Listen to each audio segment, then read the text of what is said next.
మంచివారు, ఆశీర్వదింపబడిన వారు, ఇశ్రాయేలీ రాజులకు మహోన్నతమున హోసన్నా. ఏలిన వారు మీతో ఉందురుగాక. సహోదరి సహోదరులుగా పాస్కా కాల ప్రారంభం నుండి కూడా మనము పశ్చాత్తాపము, మారు మనస్సు కలిగి జీవిస్తున్నాం. ఈ యొక్క తపస్సు కాలం దేవుడు అనుగ్రహించినటువంటి గొప్ప కాలం. ఈ యొక్క దైవార్చన సంవత్సరంలో అతి ప్రధానమైనటువంటి కాలం ఈ యొక్క తపస్సు కాలం. ఈ యొక్క కాలంలో మనము యేసు ప్రభు మనకు చూపించే ప్రేమను ధ్యానం చేసుకుంటూ ఈ లోకంలో మానవుడిగా జన్మించి మన కోసం ఎన్నో విధాలుగా మనలాగా జీవించాడు. ఒక పాపం తప్ప అనేక మందికి ఆయన దివ్య సందేశాన్ని అందించాడు.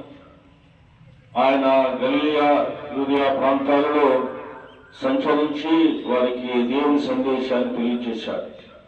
కానీ యెరూషలేములో మాత్రం చాలా తక్కువగా సందర్శించాడు. యెరూషలేములో ఎక్కువ పనులు కూడా చేయలేదు ప్రభు. యెరూషలేము బయట మాత్రం అందరికీ అనేక విధాలుగా దైవ సందేశాన్ని బోధించి గొప్ప గొప్ప అద్భుతాలు కూడా చేశాడు. ఆ ప్రజలందరూ కూడా యేసు ప్రభుని అంగీకరించారు, కొంతమంది అంగీకరించలేదు. ఆయనలో ప్రభు తన యొక్క కార్యం నిర్వహిస్తూనే ఉన్నాడు.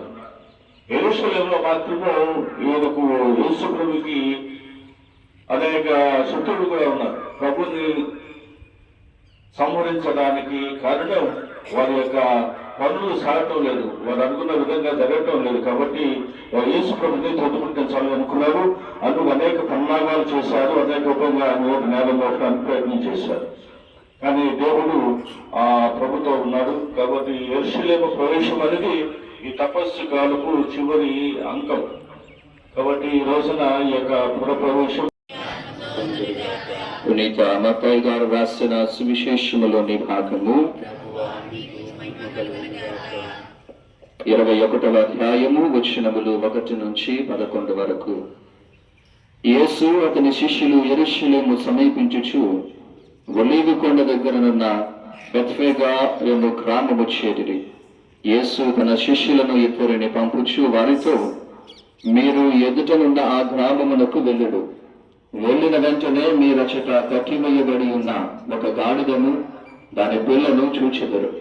వానిని విప్పి నా యొద్దకు తోలుకొని రండు. కాబట్టి శిష్యులు వెళ్లి యేసు తమకు ఆజ్ఞాపించిన ప్రకారము చేసిరి.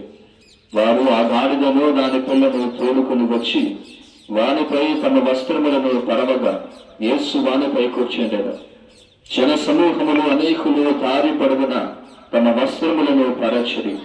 కొందరు చెట్ల రెమ్మలను నరికి మార్గమున పరచిరి. యేసుకు ముందు వెనుక వచ్చుచున్న జన సమూహము, దావీదు కుమార జయము, ప్రభు పేరిట వచ్చినాడు స్తుతింపబడుగాక, సర్వోన్నతమున జయము అని విజయ ధ్వానములు చేయుచుండెను. అతడు యెరూషలేము నగరమున ప్రవేశించినప్పుడు ఇతడు ఎవరో అని ప్రజలలో కలకలము ఉప్పతిల్లెను.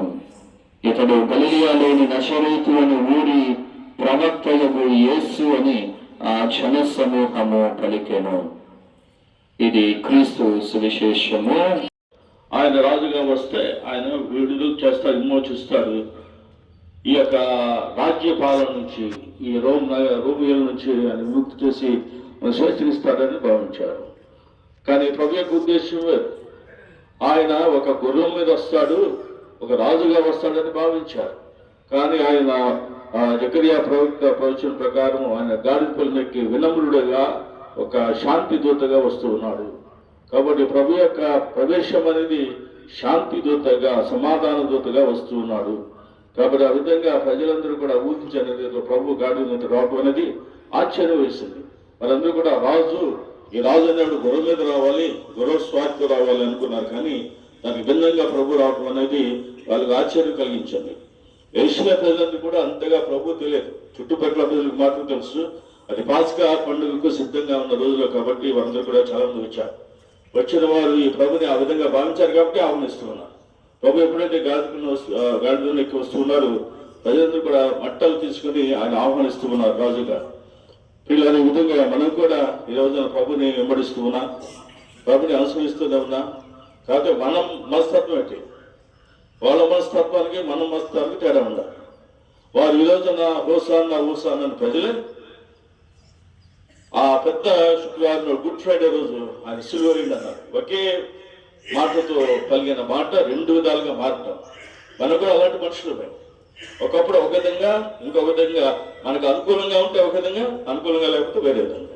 ఈ ప్రజలు కూడా వారికి అనుకూలంగా ఉన్నారనుకున్నప్పుడేమో హోసానని ఆయన వెంబడించి ఇదిగో మట్టలు పరిచి ఆయన ఆహ్వానించారు యెరూషలేము. అయితే చివరిగా వారి యొక్క మనసు మారిపోయింది. మళ్ళాగా వారు గుడ్ ఫ్రైడే రోజు ప్రభుత్వ సిలువ వేయండి అన్నారు. ఎవరైతే జయము పలికిన వారే సిలువ వేయండి అని ప్రభుని ఈ విధంగా సిలువ వేసి ఉన్నారు. కాబట్టి పిల్లలు మన జీవితంలో దేవుడు ఇన్ని జరిగినా ఏమి జరిగినా తల ఉంచుకొని తండ్రి కార్యం నెరవేర్చి ఉన్నాడు, తన చిత్తాన్ని నెరవేర్చి ఉన్నాడు, ప్రభు చెప్పిందే నెరవేర్చాడు. కాబట్టి ప్రభుకి ఆసన్నమైంది తన మరణము. కాబట్టి ఈ సమయంలో ప్రభు సిలువ నెక్కడానికి సిద్ధపడుతూ ఈ యెరూషలేము ప్రవేశించాడు. కాబట్టి మనం కూడా విశ్వాసంతో నమ్మకంతో ఆ యెరూషలేము ప్రవేశం చేయడానికి ప్రయత్నించుద్దాం. వారు ఆశీర్వదింపబడిన వారు ఇశ్రాయేలీ రాజులకు మహోన్నతమున హోసన్నా. ఏలిన వారు మీతో ఉందురుగాక.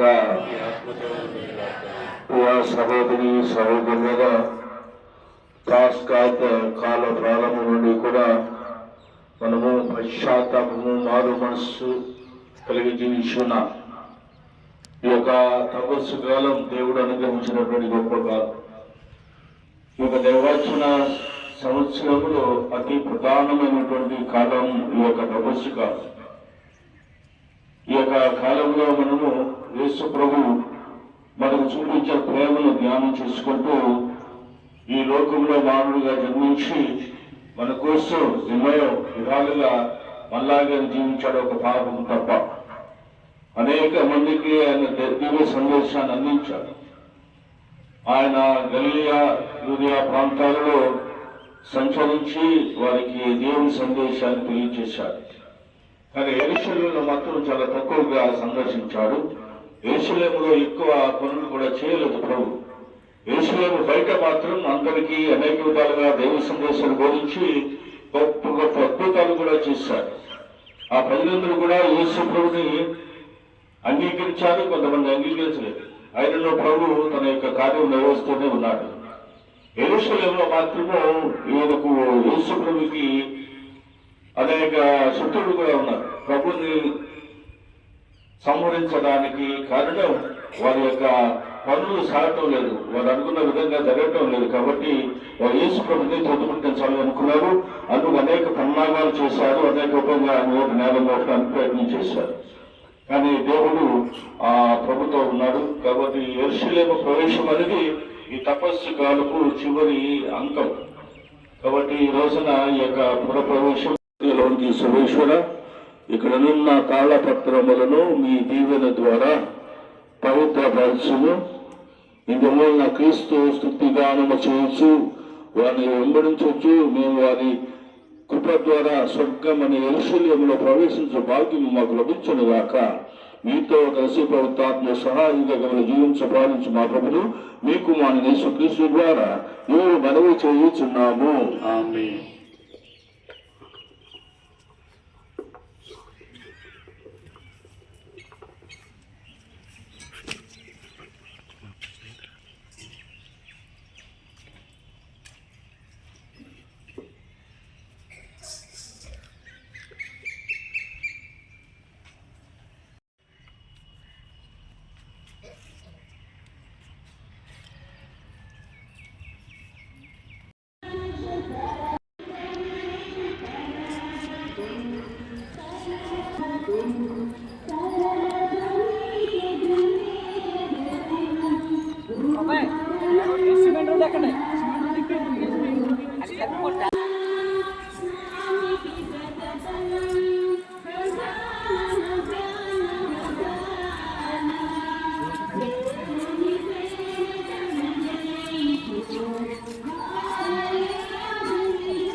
ప్రభువుల ప్రభువునకు దావీదు పుత్రునకు ప్రభువుతో వచ్చువాడు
నిర్వహించి విజయవాడ పాఠశాలని ఆశిస్తూ ఉన్నారు.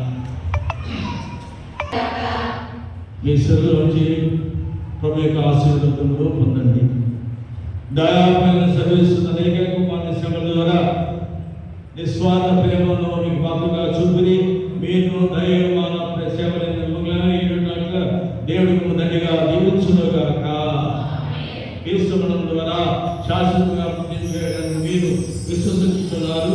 ఆ జీవితేశ్వరుడు నీకు నిత్య జీవమును ప్రసాదించుగాక. మహిమాత్ర ప్రభు మన కొరకు నన్ను తగ్గించబడను మీరులో వారిని భాగస్వాముడుగాక. సర్వశక్తి సర్వేశ్వరుడు పితా పుత్ర పవిత్రాత్మ దీవించి కాచి కాపాడుగాక.